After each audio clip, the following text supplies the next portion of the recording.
the weeping portrait of Empress Sisi. In the mist-veiled heart of the Austrian Alps lies the forgotten castle of Höllenbrunn, a crumbling relic of imperial grandeur lost to time. Few speak its name, and fewer still dare approach it.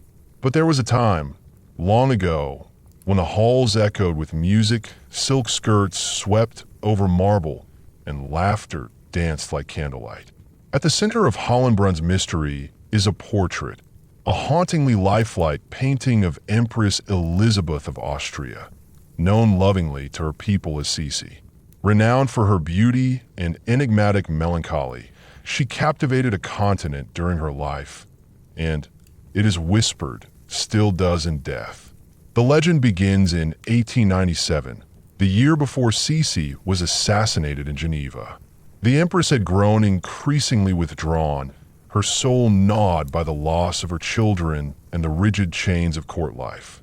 She wandered across Europe in search of solace, rarely staying in one place long. During one of her excursions through the Alpine regions, she stumbled upon Höllenbrunn. It was not a royal residence, but a secluded estate gifted to an eccentric cousin by Emperor Franz Joseph himself. The cousin, Countess Ermengarde von Strahl, was a woman fascinated by the occult, known to host seances, collect funerary art, and correspond with mediums across Europe.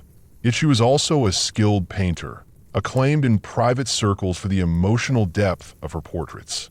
According to Countess Ermengarde's private journals, Sisi arrived unannounced one rainy evening, cloaked in black, her face hidden beneath a veil. She claimed she was merely passing through, but Ermengarde sensed she sought something more, perhaps an escape not just from Vienna, but from the living world itself.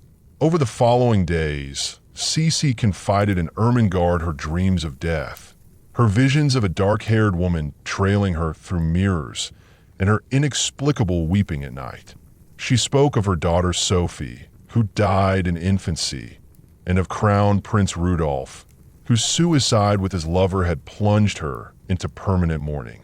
Moved, Ermengarde proposed a portrait, a final capturing of the Empress, not in court regalia, but as she truly was, veiled in sorrow, ethereal, almost fading. Sisi agreed, but only on one condition: that the portrait never be displayed in court, nor sold, nor removed from Höllenbrunn. The painting took 3 weeks. Each day, Ermengarde claimed, Sisi sat unmoving for hours, her eyes distant, lips never parting.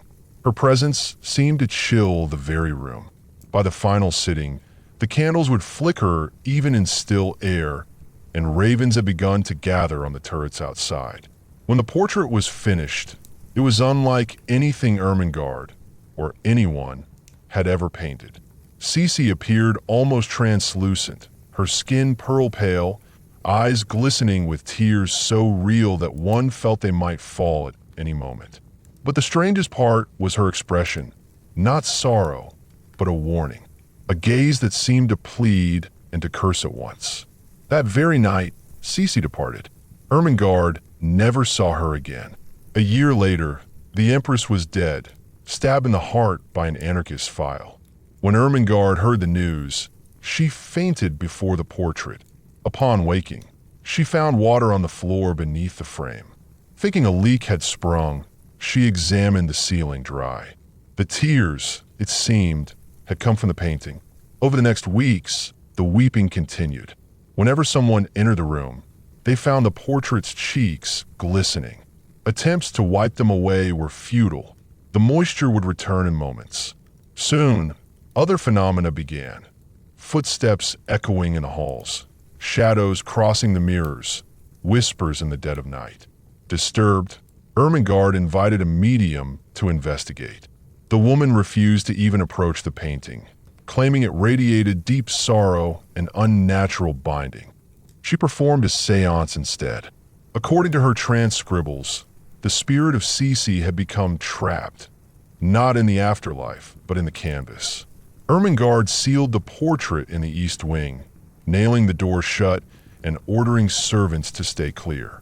She fell into isolation, and rumors swirled that she had gone mad.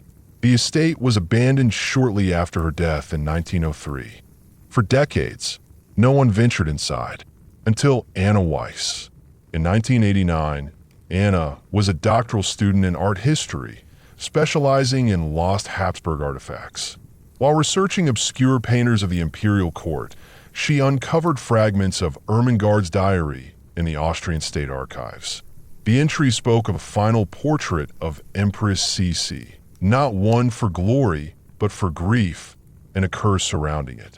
Intrigued, Anna tracked down Höllenbrunn, now little more than a ruin buried in ivy and fog. Despite warnings from locals, she arranged a solo expedition. Armed with a lantern, camera, and the Countess's journals, she crossed the rotted threshold of the estate one late autumn evening. The castle was silent save for the occasional creak of ancient wood. She found dust-choked parlors, cracked porcelain dolls, and portraits whose eyes seemed to follow her. Finally, she reached the east wing. The door was still boarded. With trembling hands, she pried it open. Inside, the room was perfectly preserved, as though time had frozen, and there hung the portrait of Sisi, untouched by dust, radiant and mournful in the failing light. Her eyes shone with tears. Anna felt transfixed, a sudden wave of despair crashing over her. She heard a whisper in her ear, not a voice, but the sound of wind through a grave. Then a pressure on her chest, as though something inside her heart was trying to escape. She collapsed. When she awoke, it was morning. Her camera was shattered. The journal she carried was soaked, its ink run through. The portrait was gone, or so she claimed.